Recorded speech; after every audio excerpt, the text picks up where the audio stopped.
Y volvemos con César Cariñano. Perfecto, perfecto. Y una vez finalizado tu paso por Sportivo Belgrano, ya tenías pensado dedicarte al periodismo y en el medio aparece esta posibilidad, porque estuve leyendo en otros medios que querías retirarte de otra manera y apareció la posibilidad de jugar en la Liga Esperancina en Atlético Pilar. Sí, en realidad yo lo que había decidido en Sportivo era dejar de jugar. Uh-huh.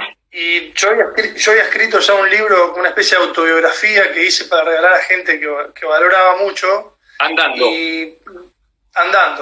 Y le escribí a Fabián Massi, que es un relator emblemático acá de Santa Fe, porque había escuchado en un CD que me habían dado una vez en los relatos de sus goles que siempre me tenía paciencia, nunca me fajaba, y le tenía un cariño especial. Entonces me junté a comer para regalarle el libro, y él como contrapartida me ofrece empezar a laburar en la radio, en LT10, que pertenece a la Universidad Nacional del Litoral, en un programa que hacían todas las mañanas, la tira de deportes de la FM, y me dijo, venite un par de veces por semana, a ver qué onda. Y digo, mirá, si yo voy.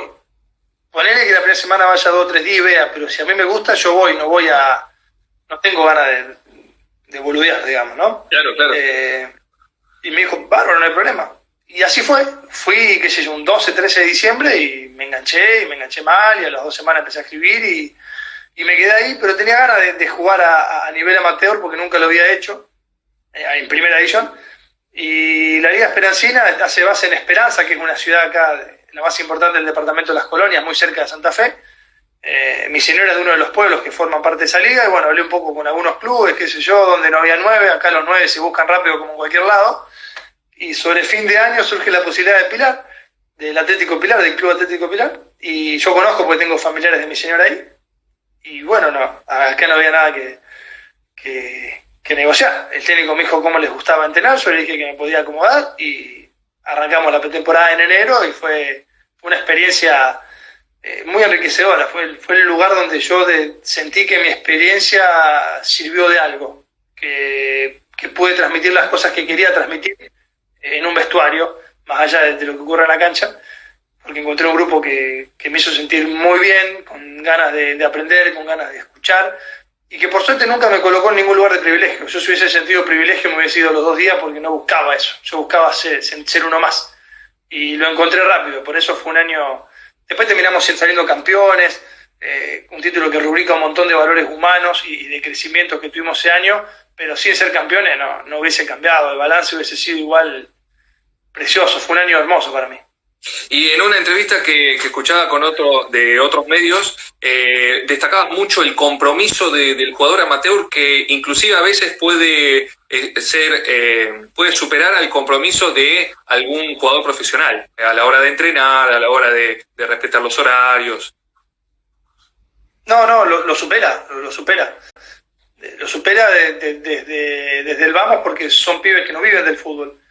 Estudian ni laburan. Yo no recuerdo si habrá habido 2 o 3 pibes que eran chiquitos y que estaban en la edad de dar vueltas por todos lados, por el pueblo, y no hacer nada. Pero el que no laburaba en una empresa familiar, laburaba en una láctea o en la cerealera grande del pueblo, la cooperativa de Alemán, o estudiaba en Santa Fe y viajaba.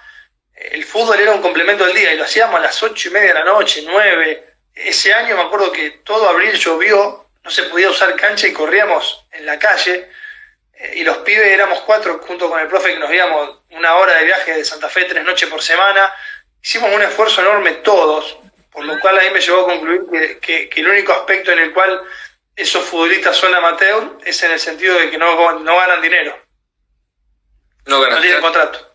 Claro. Todo, a ver, yo tenía un arreglo, unos mangos, algunos también, viste, qué sé yo, pero no es profesional desde ese punto de vista. De todos los otros, yo te puedo asegurar que están por encima de los profesionales. Y como la mayoría del pueblo, se genera se transmite un sentido de pertenencia muy fuerte. Teníamos un profe que era un kamikaze y entrenábamos como animales. Yo extendí la frontera de mis límites físicos porque corrí como nunca, pero jamás dije yo esto no lo hago, porque sentía que desde ese lugar mi palabra valía y que de ese lugar era un ejemplo. Y viví un año tremendamente intenso, de mucho esfuerzo. Acá me levantaba a las 6 de la mañana para ir a la radio y me acostaba a la 1 que volvía a entrenar, pero lo disfruté muchísimo y se terminó coronando con un título. Lo bueno del título es que cuando pasen los años y las generaciones que vengan digan, Estrella de cuándo es, muchos de los que fuimos vamos a recordar que fue en ese año y que fue sostenido por un grupo humano y deportivo maravilloso, más allá de la Estrella. Maravilloso, claro, claro. Y bueno, en tu incursión como periodista deportivo, te quería preguntar primero cómo nace este interés por la lectura, por los libros, allá me imagino que en tu infancia o en la secundaria, y después cómo encaraste la carrera de periodismo deportivo. Yo leía de pibe, siempre fui muy aplicado, pasa que me vine pibe acá y entre el secundario y el fútbol, que en una ciudad te lleva mucho tiempo, y después estudié en terciario, a la par que jugaba, nunca leí demasiado libros para entretenerme leyendo, digamos. Pero un día mi cuñada, una Navidad, mi cuñada me regaló, la esposa de mi hermano, el Nunca Más, el informe de la CONADEP sobre los desaparecidos, y a mí siempre la historia me había inquietado. Y empecé a leer. Y cuando nos fuimos afuera con mi señora no había las posibilidades tecnológicas de comunicarse como hoy y el ocio se llenaba de otra manera y yo generalmente lo llenaba con lectura. Tampoco fui un lector rabioso que leía 5 horas por día, pero sí durante muchos años leí con una periodicidad muy constante. Entonces incorporé hábitos de la lectura que después me ayudaron en la escritura y encontré lo que encuentro hoy en la lectura, que es un espacio tuyo único que te aísla de cualquier situación y que a mí me ha enriquecido mucho, primero a nivel de estudio, porque leer libros de historia es prácticamente como estudiarla, y después cuando coincidí con Nacho Bollino en Patronato, que es un fenómeno, que es el dibujante de mis libros, que es un artista integral, me animé a leer a Galeano. Ahí va. Y por Galeano conecté la historia con la literatura un poco más clásica, más poética, un poco más voladora, y después de la mano de Sacheri desemboqué en la novela, o sea que ando por todos lados leyendo un poco de todo, pero arranqué por la historia porque me inquietaba la historia. Digamos que tus referentes a la hora de la lectura se podría definir como Galeano, Sacheri. ¿Tenés algún otro ahí dando vuelta? Y qué sé yo, lo conocí a Ariel Sher porque participé en el proyecto de Pelota de Papel. He leído algunos de sus libros y también me encanta la forma en la que describen el fútbol, y como por ahí escribo bastante de fútbol ahora, me volqué a leerlos un poco. Yo digo que Galeano es el capitán de mi biblioteca. Sacheri me encanta Felipe Piña, los dos argentinos de La Nata y ADN, que era un libro de La Nata, en la época de otro La Nata también me gustó muchísimo. Pero sí, si tengo que decir un nombre, tengo que decir Galeano porque no tiene defecto desde mi punto de vista.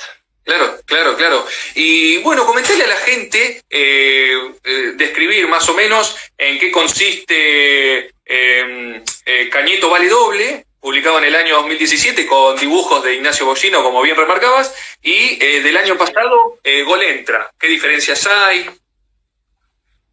Y la diferencia es que en el segundo libro, como gracias a Dios empezó a pasar en todo el país y en gran parte del mundo, las chicas también juegan. Ajá. Yo nunca tuve problema con que jueguen, siempre me gustó, pero nunca lo había abordado desde la escritura. Esa es la principal diferencia entre el primero y el segundo. La otra puede ser que el segundo tiene menos dibujos porque quisimos con Nacho no influenciar tanto la creatividad de los pibes. Vos si le pones mucho dibujo, los pibes se vienen imaginando un personaje y cuando lo ven al tuyo dicen, pucha, no es el que yo imaginé. Entonces intentamos incentivar la imaginación desde otro lugar, pero después básicamente tienen un hilo conductor que son cuentos de fútbol, donde los protagonistas son nenes y nenas, que ninguno es crack y que viven historia de vida parecida a las de todos. O sea, es un libro más parecido a lo que todos vivimos que a lo que todos quisiéramos vivir. Es muy realista, tiene un grado de fantasía lógico para enganchar a los chicos, pero habla mucho de historias comunes, sencillas, de pueblos, de barrios, donde el triunfo no es el principal objetivo, donde hay valores que van más allá de la victoria, y que fue pensado para incentivar a los chicos a que se acerquen a los libros, porque el fútbol, el que no lo juega lo mira, y el que no lo mira también sabe de qué se trata. Entonces me pareció un gancho como para acercarlos, no buscando que lean literatura futbolera toda la vida, sino que encuentren en un libro una posibilidad de entretenerse de una manera diferente, ni mejor ni peor, sino diferente. Totalmente, totalmente. El primer libro es más, digamos, para un público infantil y el segundo para pibes y no tan pibes, habías dicho en un momento. No, los dos tienen esa bajada, debajo del título, que es cuentos para pibes y no tan pibes, porque como los escenarios en muchos casos están habituados en mi infancia, el adulto que los lea va a encontrar seguramente alguna referencia de su infancia, entonces también va a poder viajar, más allá de que no encuentre la trama de una novela para adultos, ¿me entendés? Entonces, por lo que he recibido, claro, por lo que yo recibí como devolución, termina siendo más un libro familiar que infantil. Claro, totalmente. Te pregunta Francisco, ¿cuáles son tus referentes en el periodismo deportivo? Bueno, yo laburo en programas de deportes, hice 2 años y medio de columnista deportivo en un programa muy grande acá de Santa Fe, donde ahí tuve que ampliar el espectro y salirme del fútbol, pero lo que más me gusta es hablar de fútbol y comento a veces en la radio, y desde la descripción del fútbol me parece que Mago Capria es una lástima que hoy no esté en los medios porque es clarísimo. La Torre es sublime.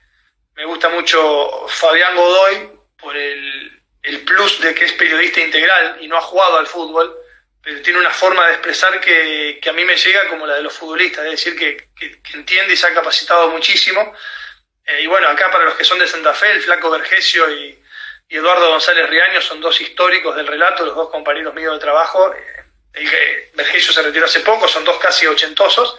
El Gallego sigue porque está vigente y quiere seguir, pero de ellos he aprendido muchísimo. Y después en lo integral, Fabián Masi, que es el compañero desde siempre, el que me abrió las puertas, y desde la escritura, desde el periodismo escrito aquí en Santa Fe, 2 turcos, el turco Masi, que es hermano de él y él a la cabeza del equipo de deportes de LT10, y el turco Cheret, que ha escrito libros, por ejemplo, junto a Walter Saavedra en su momento, y que es el que me prologa y me ha guiado en los 3 libros que escribí. Muy bueno, muy bueno. Y una última pregunta antes de pasar al segmento de ping-pong. ¿Cómo lo ves hoy al periodismo en general en la Argentina? ¿Dónde está parado hoy el periodismo? No, bueno, primero yo ejerzo de comunicador, de periodista, pero no tengo ningún título. Yo le digo siempre a mi señora, me pasé la vida siendo profesional sin título, porque el futbolista no tiene un título, y ahora me tratan de periodista y tampoco lo tengo, pero bueno, creo que reúno los elementos como para rendir cuentas a la profesión, digamos. Pero creo que el hecho de la aparición de las redes sociales le ha quitado ese rol hegemónico que han tenido siempre algunos canales y han hecho mucho más amplio la oferta. Y cuando más amplia es, más voces se escuchan, y cuando más voces se escuchan, más opciones de elección tiene cada uno. Yo tengo un estilo a mí me gusta humanizar al deportista, hablar del juego, entender que el que decide dentro de un campo de juego, por más que gane millones en ese momento, es tan vulnerable como cualquier otro y depende de los recursos que tiene para defenderse y no de si tiene 3 departamentos, 5 o el mejor auto del mercado. Intento eso, bajar el deporte para que el oyente lo perciba, sea quien sea el oyente, un hombre o una mujer que están haciendo quehaceres de la casa o alguien que le gusta el fútbol. Y creo que desde ese lugar hay muchas voces que reflejan lo que yo busco. Hay muchas que son más del ruido que del concepto. Yo no estoy alineado con esa forma, pero creo que el que debe elegir es el lector, el televidente, el escucha de radio, y en eso el hecho de que se haya ampliado las voces y que incluso las mujeres tengan tanto espacio hoy me parece que es maravilloso, y que a partir de ahí es muy difícil clasificar al periodismo. Claro. Ya no es el periodismo de 2 o 3 canales, hoy es muy amplio como para enfrascarlo en un concepto, para mí, desde mi punto de vista. No, por supuesto, por supuesto. Y hablando de la inserción de las mujeres en el fútbol, ¿practicás fútbol mixto? Últimamente no practico ni fútbol. La verdad es que el año pasado no he hecho nada.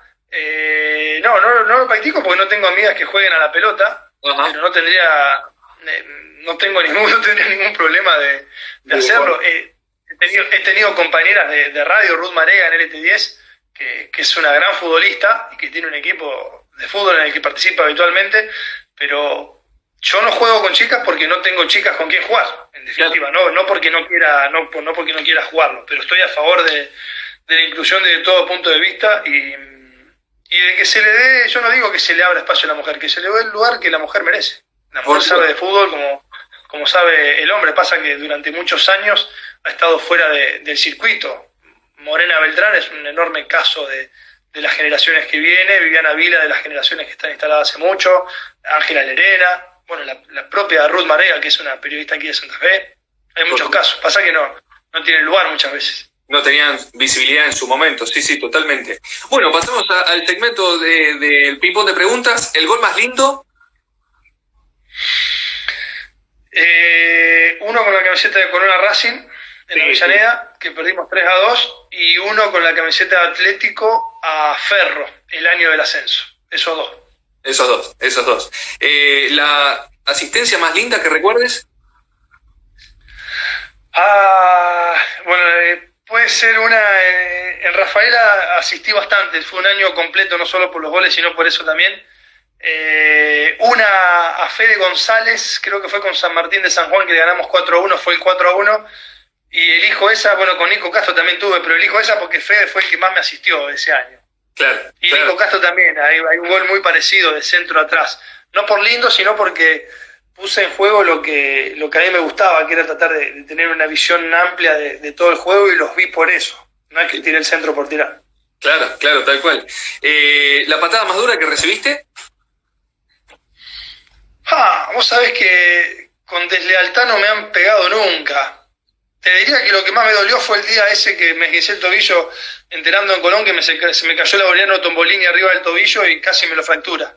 Claro. Y estuve ahí, cuando había abandonado la pubalgia, tuve casi 3 meses para volver a jugar. En campo de juego, en partido, bueno, mi amigo el negro Andrade, Walter Andrade, el defensor del Patronato, en un Patronato Atlético me ajustició un par de veces, pero más producto de su forma de jugar que de la deslealtad.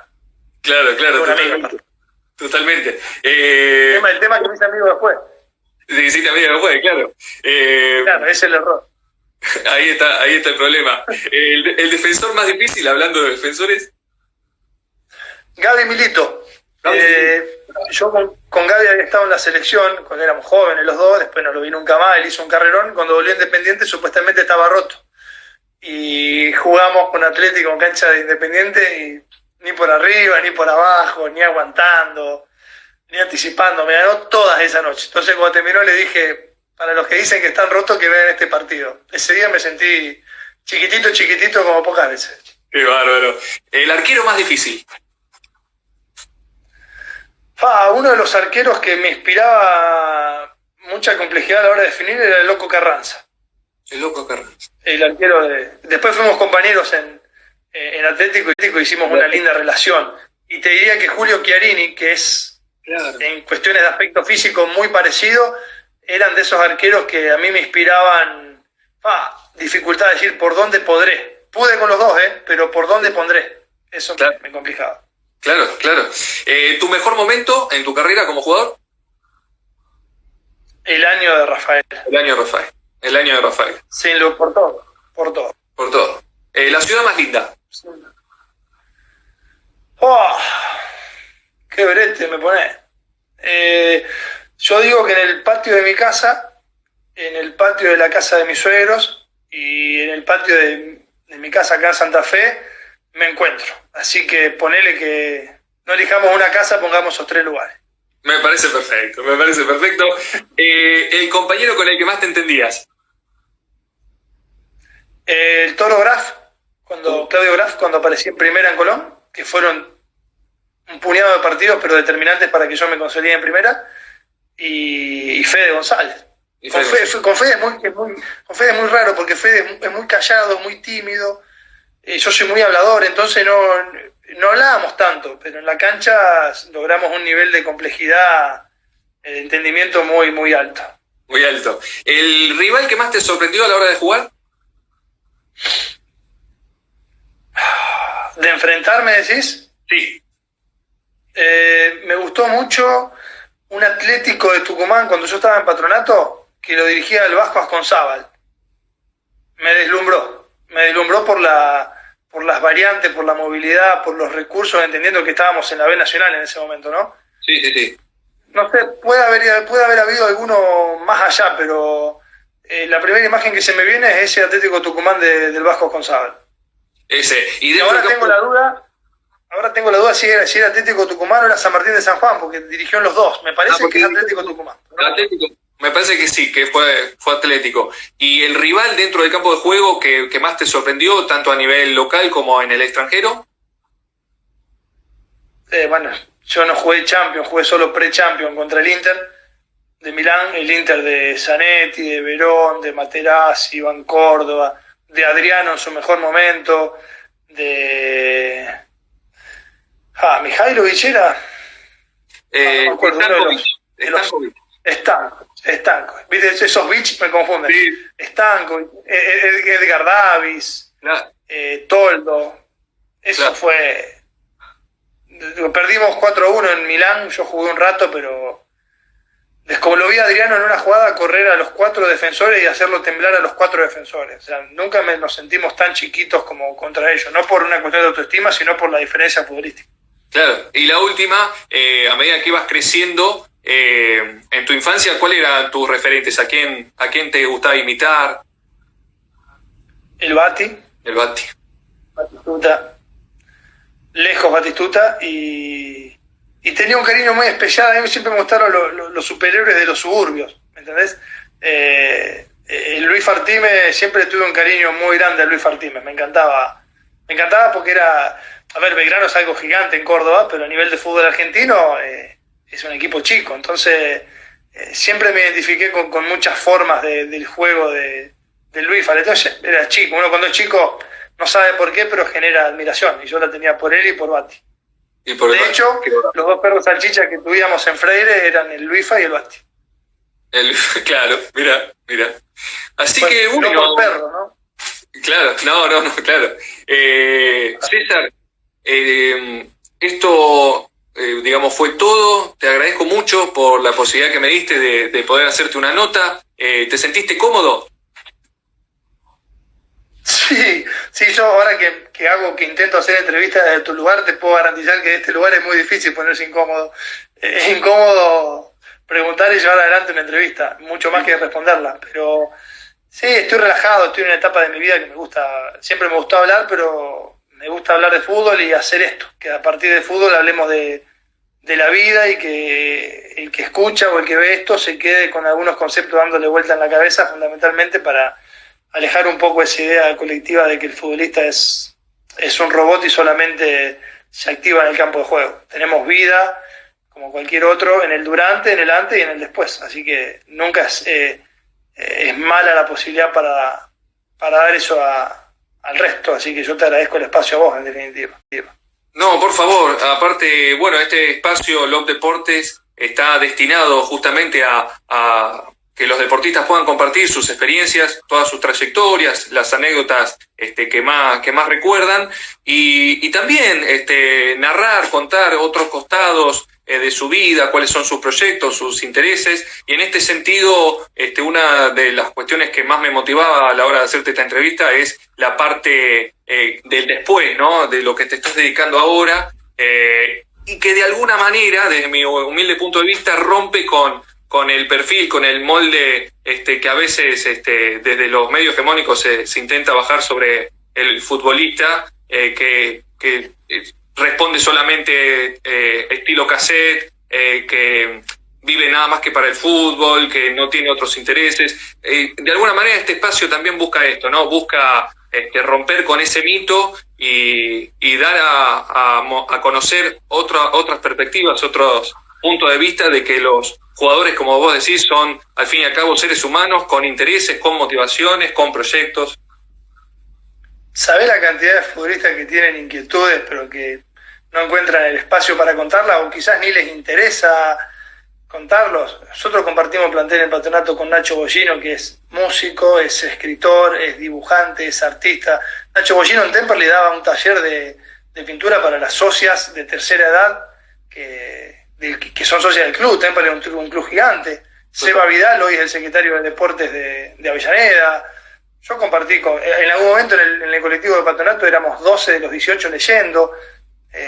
Hay mucha gente que tiene una visión mucho más amplia. Pasa que no interesa, al protagonista muchas veces no le interesa que eso trascienda y muchas veces el periodista o no le interesa o no sabe cómo encontrarse con ese lado. Yo me enteré esta semana que Gabriel Esparza es un excelente dibujante, hasta antes de eso era el delantero de Colón.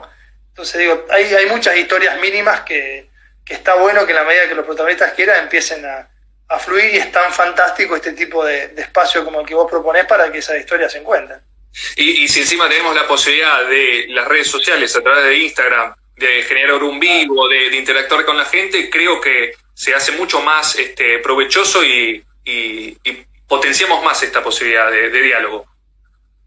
Sin lugar a dudas, siempre ver penetra más que leer. Por supuesto, por supuesto. Así que César, te agradezco muchísimo de nuevo por esta posibilidad y bueno, te deseo todos los éxitos en este nuevo camino por el periodismo. Bueno, Joaquín, gracias por el espacio nuevamente. Saludo a los que nos tuvieron paciencia y nos acompañaron, y de nuevo gracias por la posibilidad. Un abrazo enorme. Te mando un abrazo, muchas gracias. No, de nada. Chau, chau.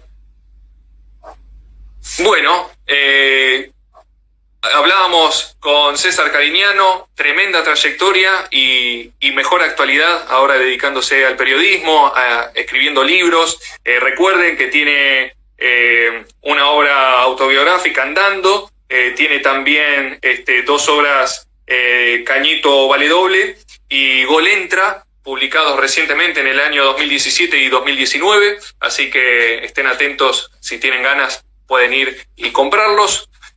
Así que bueno, les agradezco nuevamente por haber sintonizado Log Deportes, la otra palabra deportes. Esta fue la 7ª entrevista del ciclo. Ya vamos a estar subiendo todo el material a las distintas redes sociales. Síganme por favor en Instagram, en Facebook, en YouTube. En YouTube va a estar la entrevista completa, dividida por partes. En Instagram los mejores momentos. En Facebook también vamos a subir completo pero dividido. Así que bueno, les agradezco mucho por su participación y ya la semana que viene vamos a seguir con nuevas entrevistas. Que tengan muy buenas noches.